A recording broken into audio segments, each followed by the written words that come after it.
Saludos, amigos y amigas de La Respuesta. Todavía se sienten las réplicas del terremoto que constituyera aquella noche lamentable en que el país fue testigo, gran parte del extranjero, de una experiencia muy desagradable cuando se hacía un examen de aptitudes frente a una juez que está reputada como la juez más experta, más imparcial, enérgica, seria, un modelo, Miriam Germán Brito. Sabemos todos que la reacción del público fue fenomenal. Las redes ayudaron, porque una escena así, si se hubiese montado antes de las redes, hubiera resultado más que demoledora.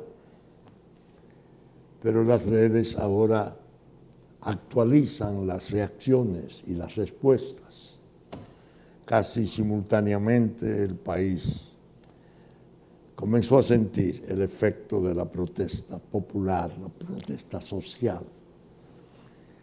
Fue muy desagradable la forma que se presentó, inobservando las restricciones reglamentarias, casi como si se hubiese pretendido derrumbarla. Detrás de eso, un montón de móviles y de resabios y de rencores. Precisamente en la semana yo escribí, ya entendiendo que iba a ser lo último que iba a escribir, en la pregunta: el poder y sus drones, cegados por rencores y pasiones. En definitiva, la experiencia fue amarga y creo que va a seguir produciendo efectos desagradables, porque el proyecto quedó claro. Los intereses de la política, los intereses, según hemos visto, económicos, o una parte de estos, no tienen interés en que ese modelo de juez permanezca. Parece que se está involucionando hacia jueces más dóciles, jueces a la orden, y esta juez ha aprobado durante décadas que es indócil, a veces ha sabido reaccionar con una energía desafiante y ya no resulta cómoda, para desgracia de la República. Hubo una reacción que a mí me desconcertó, porque había leído su primera reacción, la del distinguido y querido amigo Servio Tulio Castaño Guzmán, que fue seguida por una reacción del CONEP, inexplicable, chocante, que la jueza en todo caso debía dar una respuesta por escrito. Bueno, uno pensando en los anónimos y pensando en lo que yo describo en la pregunta sobre los drones, de los rencores y las pasiones del poder, el historial mismo de esa acusación tan vaga y vaporosa y peligrosa de un juez menor que se suponía que debía tener relaciones afectivas, como describiera la propia juez, que lo trataba como un hijo. Ella había servido en una corte en la cual el padre ya fallecido del juez menor era presidente. que se ha tenido que producir para que eso se suscitara en la forma tan odiosa en que se hizo. Pero bien, esas réplicas que van a seguir produciéndose estarán conectadas con el fenómeno político nacional. Yo les recomiendo a mis amigos y amigas leer la pregunta, porque en la pregunta yo hago una especie de extrapolación, buscando escribir ya, como lo hice, con más serenidad, y tratando de escrutar consecuencias posibles que puedan tener signos, porque ese evento desastroso fue un signo para la República en otros órdenes. Censuré severamente la práctica del espionaje, la forma maliciosa en que se había obtenido una decisión de una juez para aprobar una intercepción telefónica, la sustitución del nombre del supuesto imputado o por imputar, que ya se había suicidado 10 días antes. Algo esperpéntico, algo muy desagradable.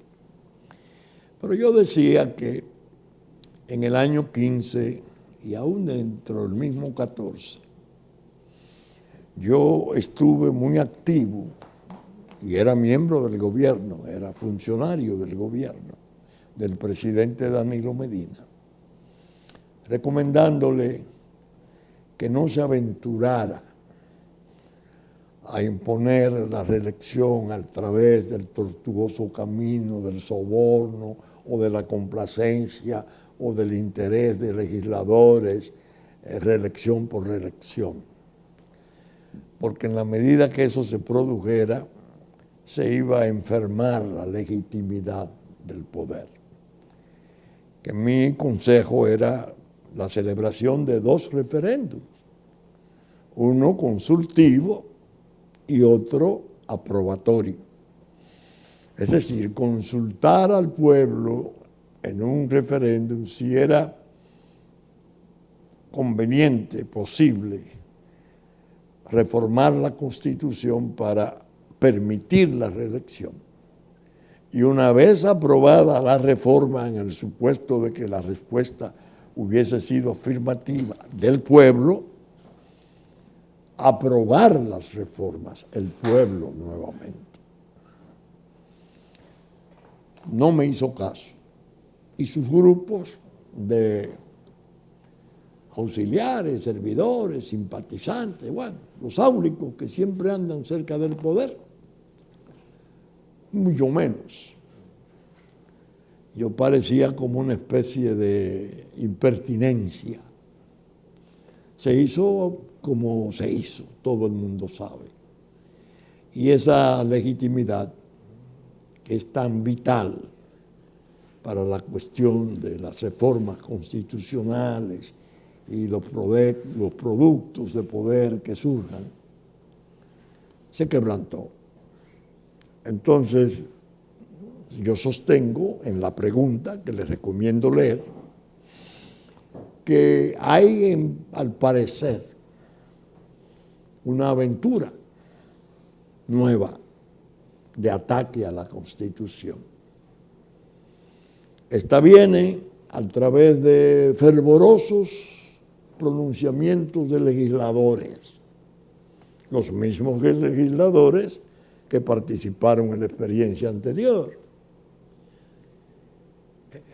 porque se hace necesario modificar la Constitución, porque el presidente es el más popular, porque el presidente lo está haciendo excepcionalmente bien, y en perjuicio del país no se puede impedir que el presidente sea de nuevo candidato.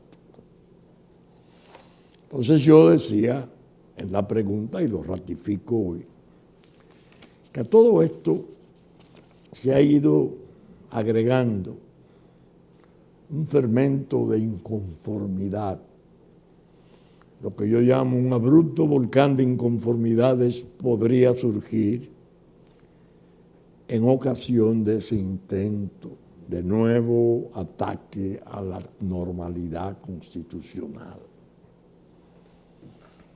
Y que uno de los signos más escabrosos de lo que están apareciendo era precisamente la utilización del espionaje y de esos eventos degradantes, persecutorios, evidentemente, desconsiderados,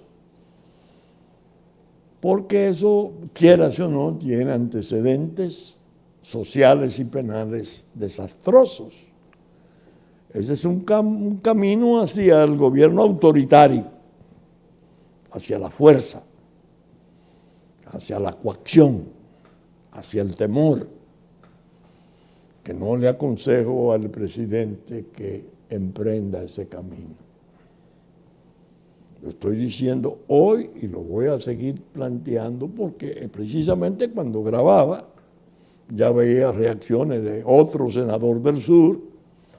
Van a ser pequeños mítines de empleados y de seguidores reales del presidente Medina en las provincias para hacer una especie de aclamación. Lo van a proponer por aclamación. Aclamación de su gente.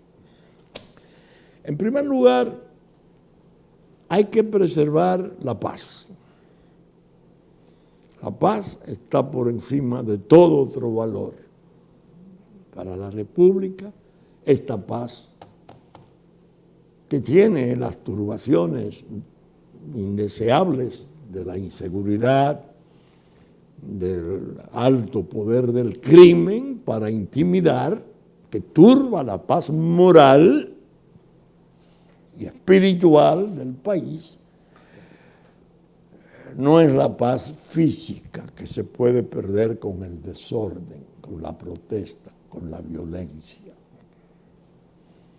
Segundo, el cuadro internacional, regional y mundial no se presta para aventuras como esa que está aquí comenzando a desarrollarse. El poder del norte está hoy detentado, dirigido por un grupo de hombres y mujeres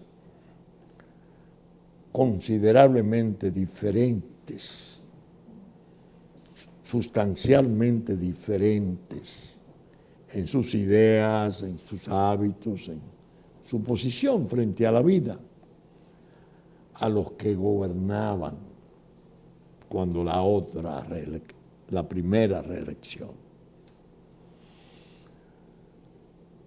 Hay una actitud drástica, seria, severa, sobre los problemas de los 3 períodos y los 2 períodos. Hubo una manifestación muy airada frente a un gobernante especialísimo que existe en América, que es Evo Morales. Por su origen, él es un indígena que ha tenido el inmenso mérito de gobernar a su país y lo ha hecho muy bien, según la apreciación de todos, en el manejo de los recursos. Pero hizo un referéndum buscando una tercera reelección y lo perdió. Sin embargo, se empecinaron él y sus seguidores y consiguieron un fallo judicial y están propuestos para llevar a cabo ese 4º periodo. Cuando se produjo la reacción del poder del norte, toda la doctrina de ellos acerca de la permanencia en el poder más allá de 2 periodos estaba ahí. Y yo dije en la respuesta, se pueden tomar los motivos de la queja frente a Evo Morales y pasarlo a la situación de la República Dominicana, con el agravante de que Evo es especialísimo. La cantidad de idiomas, dialectos que se hablan en Bolivia, eso es otra cosa, es plurinacional, un estado diferente, muy diferente. Segundo, porque nosotros estamos en el Caribe. Primero que todo, antes que el primero que mencioné, el paso que se dio hacia el establecimiento de relaciones diplomáticas profundas, ya estables, formales con China, constituyó un evento de carácter político internacional de envergadura, de mucha envergadura.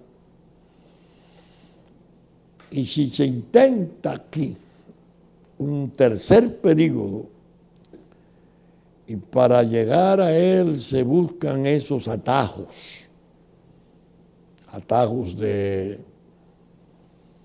seguidores, marchas provinciales, legisladores anuentes que se sabe que están trabajando en su propia reelección, anunciando sus votos, ofertando sus votos en el mecanismo aquel de reelección por reelección. La inconformidad pública puede fervecer más y no debemos de turbar al país. El país no merece que se le arme un desorden con esa obstinación de permanecer en el poder sin observar las normas y reglas constitucionales establecidas. Yo diría, si realmente Danilo Medina quiere permanecer en el poder, un gesto de su parte que lo inmortalizaría sería este. Señores, hemos estado violando la Constitución de la República todos, porque ella nos mandó en el 2010 a establecer en los 5 años subsiguientes la legislación adjetiva relativa a la ley de referendo. Yo voy a proponer un proyecto de ley de referendo para ponerme acorde y reconciliarme con esta inobservancia, esta desconsideración que le hemos hecho todos después de los 5 años a la exigencia, al mandato de la Constitución de establecer esas leyes. Ahora bien, para que sea el gesto histórico, una vez esa ley se aprobare, como yo soy el más popular, como yo soy el que tiene el mayor caudal de aceptación, estoy convencido, y mis amigos y mis seguidores lo creen, yo quiero un referéndum. ¿Vale? Inobjetable la iniciativa. Inobjetable. ¿Por qué? Porque va a la voluntad del pueblo. La decisión de si es o no posible hacer eso que se proponen hacer sin su concurso. Pero que la otra vez se dijo, ya no hay tiempo, porque hicieron una asamblea revisora de hora a hora, que yo la llamé un referimiento constitucional de hora a hora, y le ofrecieron al país un golpe de Estado, un golpe constitucional, hecho cumplido, fe a cumplir. Ahora hay tiempo. Sometan esa ley con la misma velocidad que sometieron la ley de partidos políticos. Mire, yo voy a cumplir con un mandato constitucional. Tenemos Del 2010 al 2019, 9 años. Tenemos 4 años insultando a la Constitución sin aprobar esa ley que mandó a aprobar en los primeros 5 años subsiguientes. Ahora, voy a confesar, yo estoy convencido de que al país no se le puede perjudicar privándolo de mis servicios. Yo voy a convocar el referéndum, a ver si eso es verdad. Eso lo inmortalizaría. De otro modo, que se dedique a apacentar la paz nacional, que se dedique a sobrellevar los percances y tratar de armonizar, que no se haga un agente traumático de choque y desavenencias, que al país no le conviene.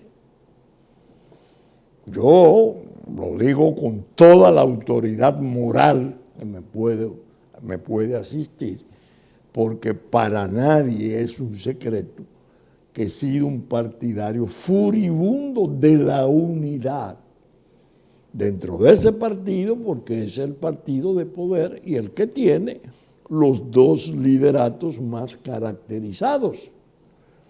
Uno que está en la presidencia y otro que ha estado 3 veces en la presidencia. Y he dicho, no se dividan. Desde la transición del 12, se lo dije a ambos por escrito, que vamos a ir a una trágica encrucijada de desencuentro. Y va a dañarse mucho la cosa nacional, la suerte nacional.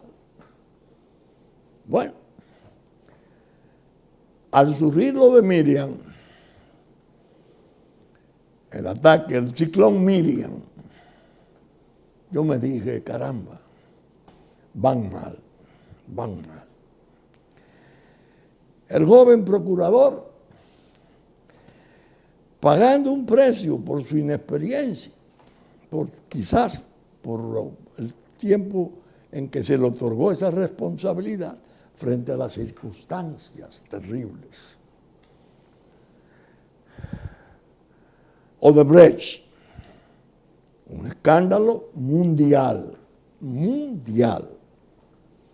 que ha tenido repercusiones desastrosas y ha habido presidente, vicepresidente, esposa de presidente, bueno, entre Perú, Ecuador, bueno, un arrasamiento.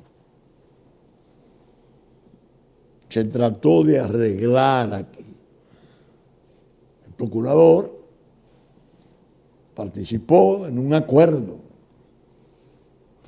que él dirigió, una transacción frente a aquel monstruo paraestatal, esa compañía de construcción de fama mundial, pero desgraciadamente afectada por la cantidad de quejas sobre inconducta, soborno, sobreprecio, etc. Esa le resulta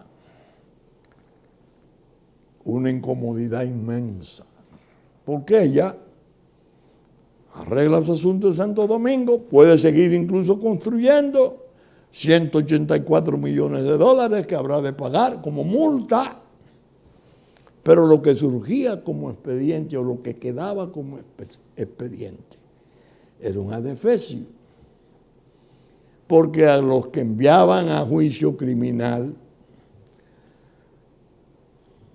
por ser sobornados no podían estar en justicia sin sus sobornantes, porque los sobornantes, el soborno es obra de 2, el que paga y recibe, y el que otorga y recibe. Comenzó ese expediente a cojear desde entonces, en el tiempo, hasta el año 14, principio de 15. A eso se sumó el escándalo inmenso de Catalina, el sobreprecio, los 2.000 millones de dólares, la compañía china, aquella que se quejó amargamente y hizo un escándalo de la situación. Ahora Odebrecht rebrota. Me deben 700 millones de dólares por un muelle. Pues el muelle está sobrevaluado pues o sobredimensionado, pero no era necesario para Catalina. ¿Y por qué se hizo ese sobreesfuerzo de un muelle mucho más caro que el programado? Sector privado, ya no sector público. Hay implicaciones. La posibilidad de construir un centro de industria, de acopios comerciales, otro pequeño Caucedo. Muy bien, laudable el propósito. Pero a pagarlo el pueblo, con el sobreprecio innato que debe haber. Ese expediente era demasiado para el procurador. Y yo pienso que para todo el cuerpo político de gobierno. Ellos no comprendieron las implicaciones. El procurador hizo una presentación formidable con todo su equipo de apoyo y habló de decenas de miles de pruebas, decenas de miles de papeles que tenían en su base la falla inmensa de que eran pruebas transportadas, no controvertidas. Es decir, si van a acusar a determinado grupo de hombres en base a esos documentos deben de ser corroborados y controvertidos. Controvertidos de tal modo que la defensa de esos hombres tenga la oportunidad, que es del Estado de Derecho y del debido proceso, una exigencia mortífera para la prueba. Eso no se hizo. ¿Qué pasó? En Brasil hubo cambios espectaculares. La presidenta Dilma Rousseff, sin tener infracción penal a cargo, sino por un supuesto caso de irresponsabilidad política, porque habían cosmetizado unos números del estado de la economía, un impeachment, y la despiden. Y viene el señor Temer, que a su vez resulta encausado, porque Brasil ha sido un barril de encausamientos. Los propios legisladores del impeachment, el 70% estaba bajo acusación criminal. Un horror. El juez Mouro ya, que envía al líder popular mayor, Luis Ignacio Lula da Silva, del Partido de los Trabajadores, a la cárcel por un expediente ridículo, si se quiere. Un apartamento de playa que la esposa fue a ver en un tiempo, pero que le gustó, no le gustó, que lo usaban a veces, pero nunca se tituló. Pues lleva a la corte y la corte en lugar de 9 años le pone 12. Y le tienen 5 expedientes más. ¿Y esto qué es? Vienen las elecciones y sale 54 millones de brasileños apoyando a un capitán retirado de las Fuerzas Armadas que tiene una connotación de hombre especial. Lo tildan de mil maneras, como reaccionario, bueno, racista, todos los cargos inimaginables. Al producirse aquel cambio allá, comienza el proceso aquí, que tuvo aberraciones, señores, que la gente muchas veces las olvida. Ustedes recuerdan los allanamientos de madrugada al amanecer que se hicieron para detener a 10 o 12 exfuncionarios desde el año 2002 hasta el año 2014, hasta ahí. incluyendo dirigentes de la importancia y de la tradición del ministro de Economía. Eso se firmó en forma simultánea. Bueno, esa gente se llevó y la nación dijo, bueno, aquí hay un caso, se va a hacer justicia. Bueno, comienza el proceso, de eso se excluyen 7, permanecen otros, los cargos son similares entre los que excluyen con los que excluyen, y comienza el proceso a dar respuesta, como siempre ocurre, televisada, ya en manos de un juez joven, muy preparado, autor de libros interesantísimos de consulta, reputado como recto, como serio, como honesto. Y se comienza a suscitar el problema de las pruebas no controvertidas. El procurador parece que sucumbió a la exigencia y se la pide al tribunal, al juez.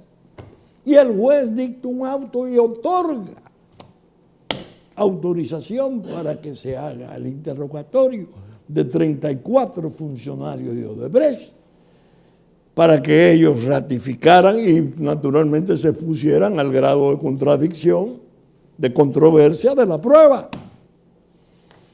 Parece, porque todo está medio vaporoso, que el cambio político allá en Brasil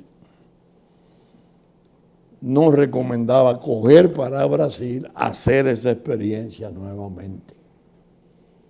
Imagínense ustedes que el juez Mouro, el que condenó a Lula, es el fiscal general. Y le han estado sacando a los directivos de mayores, más altos, incluso han incorporado en condenaciones de 5 y 6 años al propio fundador de la empresa, el padre de Marcelo Odebrecht, Emilio Odebrecht. Parece que alguien aquí tuvo la sensatez de decir, no cojan con ese expediente para Brasil a mover eso. Que en Brasil hay un cambio importante en los mandos. Ese fiscal general, que fue el que persiguió a Lavallato, puede ser peligroso. Entonces le pueden dar a Catalina dimensiones que no se le han dado aquí. En definitiva, parece que el caso está, como dice el pueblo muchas veces en la forma llana que lo habla, cancaneando. Las pruebas están desvaneciéndose, lo que se ha ofrecido como prueba parece que tiene una tara capital, fatalmente contraria al propósito de la acusación. Y eso desarrolló esa pasión. ¿Por qué? Porque la juez, el terremoto Miriam, fue la primera en advertirlo públicamente. Ella hizo una amonestación, como hacen los jueces norteamericanos. Esos llegan más lejos, eso le dicen a los abogados en tribuna, los quiero ver en mi despacho. Y ellos van y ahí lo amonestan. Le dicen las cosas que ellos entienden que tienen que hacer y lo que no pueden hacer. Esta juez lealmente, yo digo sanamente, advirtió que la consistencia de las pruebas presentadas en el momento en que se discutía la coerción o la revisión de coerción, el Ministerio Público tenía que cuidarse porque tendría dificultades, y si no en instrucción, en el juicio de fondo. ¡Ay Dios, para qué fue eso! Miren en qué terminó. Crucificada, perseguida, en una forma penosa. Yo cuando leo la reacción de ella en el tratamiento de su hijo, especial, creo que autista, y esta casa a nombre de él que no trabaja, bueno, los padres protegen regularmente y las madres al más indefenso de los hijos. para cuando ellos desaparezcan no tengan la indefensión que pueden tener frente a hermanos que por alguna razón no tengan compasión. Por Dios, eso se montó como un espectáculo. Y entonces se produjo la parte más delicada, una visita sorpresa a Nueva York. Cuando yo vi la visita sorpresa a Nueva York, digo, señores, lo que es la ignorancia. Si el joven procurador, cordial, no tengo ninguna aprehensión contra él, excepto que no le apruebo el paso que diera, fue incorrectísimo. Si él hubiera tenido la historia de lo que es la Fiscalía General de Nueva York, del Estado de Nueva York, no va. Hay más de 2 o 3 experiencias que yo conozca de jóvenes fiscales de New York que han hecho carreras políticas espectaculares, con expedientes espectaculares. En más de ahí salió un presidente un candidato a la presidencia, que fue el que discutió con el presidente Truman y perdió. Y fue un fiscal espectacular, el señor Giuliano, que fue alcalde y un hombre importantísimo de la política norteamericana. Cómo se lució fue como fiscal. Yo dije, esta gente está desorientada. Van a hablar de Odebrecht, pero ha habido funcionarios norteamericanos en Procuraduría dándole seguimiento a invitación de la Procuraduría a ese expediente. Se aparece un fiscal de esos jóvenes que quieren hacer carrera política y dice, pero aquí hay un asunto no investigado, la segunda fase, la de mayor volumen, el 70% de las defraudaciones está a partir del 15%. Ay, pero mira, hay querellas, la sociedad civil de tu país se querelló contra el presidente de la República. Me interesa el caso. Porque hay que hacer carrera política, un juicio a un tribunal de una república bananera. Eso ocurre. Eso no es imaginario. Pero, ¿a qué van? Hay la impresión de que lo que se quiere es difundir temor, inspirar temor, un respeto inmotivado.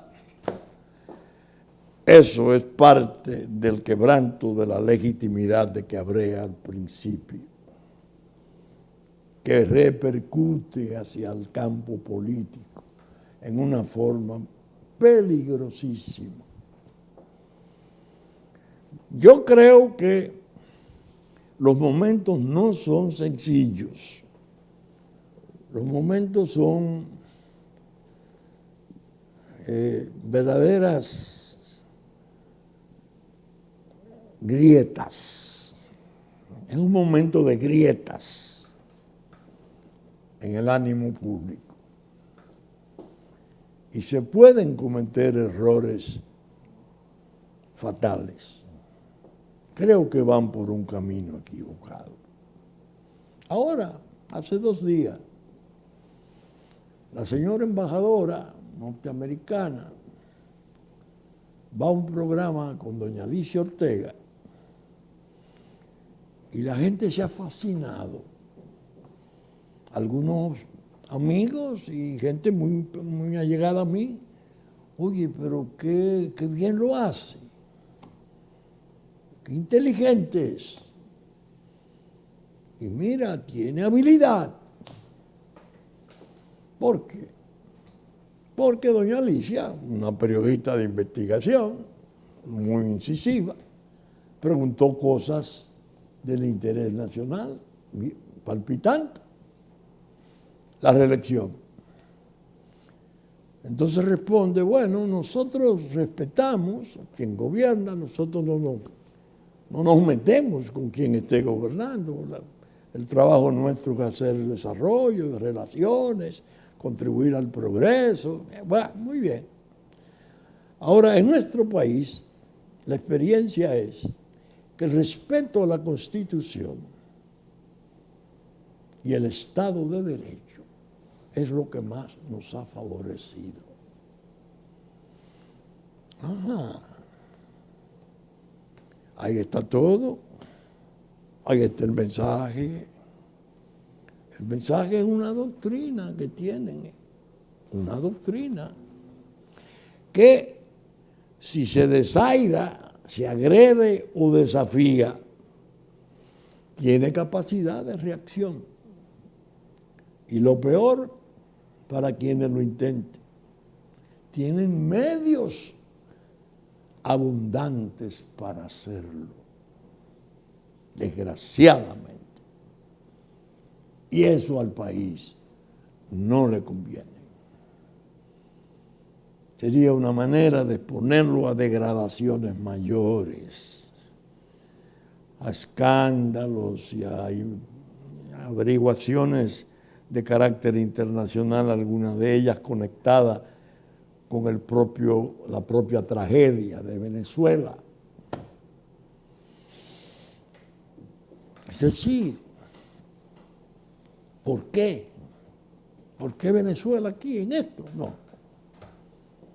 El cartel de los soles, el informe del Crimen Insight, que yo he leído 2 veces en la respuesta, donde se nos consagra a nosotros ya como un ente en el tráfico internacional de droga del peor nivel.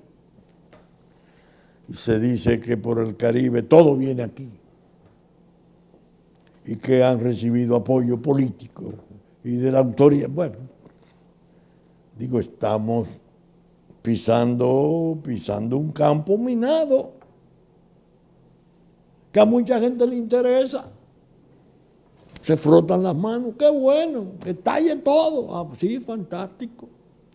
Lo que yo quiero que tú me digas, me he encontrado con algunos, si ahora después de estallar todo, tú vas a seguir opinando lo mismo. Entonces surge la famosa reacción que surgió en muchos intelectuales españoles a raíz del estallido de la guerra civil, que habían trabajado muy duramente, en una forma muy empecinada. Entonces vino la famosa expresión, que no es esto, que no es esto, que no es esto. Es decir, no es lo que nosotros hemos aspirado, no es lo que nosotros hemos querido. Ajá. Entonces tú no tenías juicio para pensar que eso podía venir. Eso no puede ser. Yo por eso, en cuanto a la embajadora, me sentí hoy en la necesidad de invocarla, de citarla. Y una de las cosas que me cautivó de ella, cuando muchos creían que era una ama de casa, rica, que tiene una vivienda ahí, es vecina del presidente Trump, que no sabe a lo que viene. Yo le dije, miren, ella fue examinada por una comisión del Senado. Y un senador norteamericano, abogado, judío, la dejó que terminara la entrevista y como última pregunta le dijo, ¿usted está consciente de que el pueblo dominicano, los dominicanos persiguen al pueblo haitiano y usan como las prácticas más persecutorias y más duras? ¿Qué haría usted para evitar que eso sea o reducir eso? Ella contestó con mucha maestría, bueno, yo voy a trabajar, creo que había una embajadora en Puerto Príncipe, trataremos de ver si el pueblo haitiano llega hasta nivel de pasaporte. Finalmente lo que le está diciendo, ellos no tienen acta de nacimiento. Yo voy a tratar de trabajar en favor de ellos hasta llevarlo a nivel de pasaporte. No lo digo, sino de pasaporte. Pero la parte fascinante para mí de su entrevista fue que ella giró y dijo, a mí me emocionó mucho que me designaran en la República Dominicana embajadora de los Estados Unidos, porque el pueblo dominicano fue el único que nos acogió a nosotros cuando éramos rechazados por todo el mundo. Recordó el Éxodo, recordó cuánto rechazo hubo para que ese barco cargado de miles de compatriotas y de gente de su misma raza, y aquí en el país se establecieron, fueron utilísimos, desarrollaron industria en la parte norte de la República y se acomodaron y se le trató con amor en el pueblo. Lo que le quería decir al abogado senador, mire, sinvergüenza, usted es judío, usted no puede hablar de que ese pueblo persigue, porque usted sabe lo que fue ese pueblo con el pueblo nuestro. Fina la respuesta. No lo dijo así, no, pero lo que dijo en realidad era eso. De manera que estamos en los momentos de grieta, a que me refiero, en que hay que estar observando todo lo que pueda considerarse por error en principio, un simple detalle. No hay detalles, todo es importante. La propuesta de la ley de referéndum la hago honestamente. Me gustaría preguntarle a un líder nacional importante, Leonel Fernández, 3 veces presidente de la República, gran amigo nuestro, un trato más de amigo, de familia. Como usted, profesor, ha hablado de que quiere defender la Constitución, ¿usted cree que se vulneraría la Constitución si se somete un proyecto de referéndum cumpliendo uno de sus mandatos? ¿Me sé la respuesta? No, se cumpliría la Constitución. ¿Usted piensa que si el presidente Medina asume esa iniciativa, se cubriría de gloria? Me sé la respuesta. Claro, así lo veo.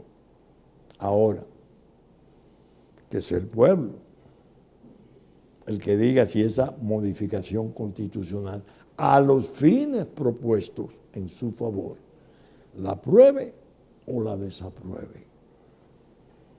Esa sería su respuesta. De otro modo, va a venir el conflicto.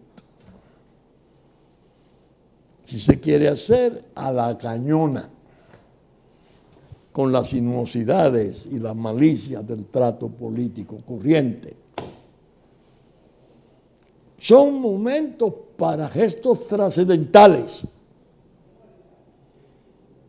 momentos para hacer inflexiones limpias, serias. Ahora, si usted tiene el temor de que no es verdad que su popularidad sea tanta,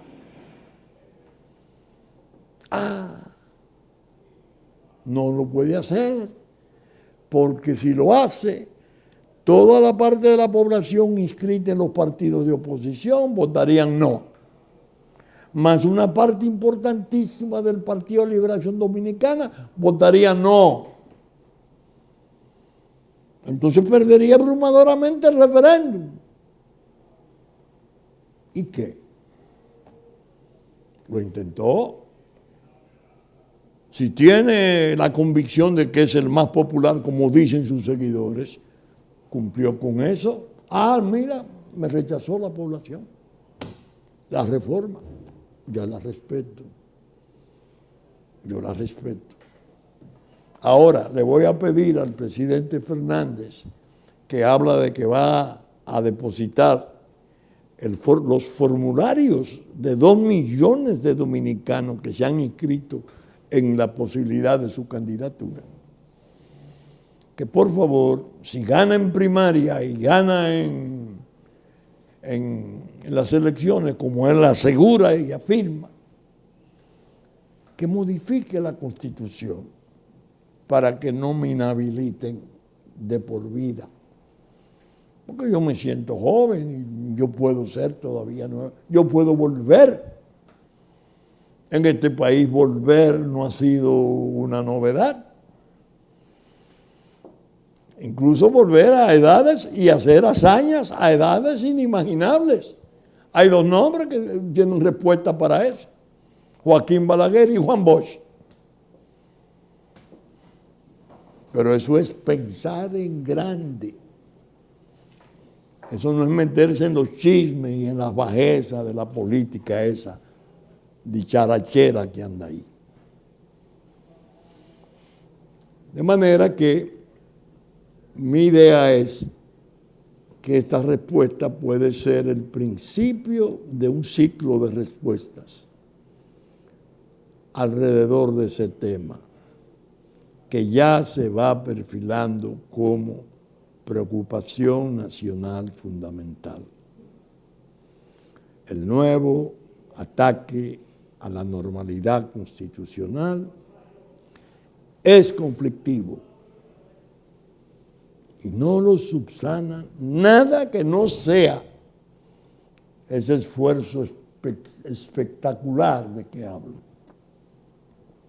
porque es la población la que debe decidir.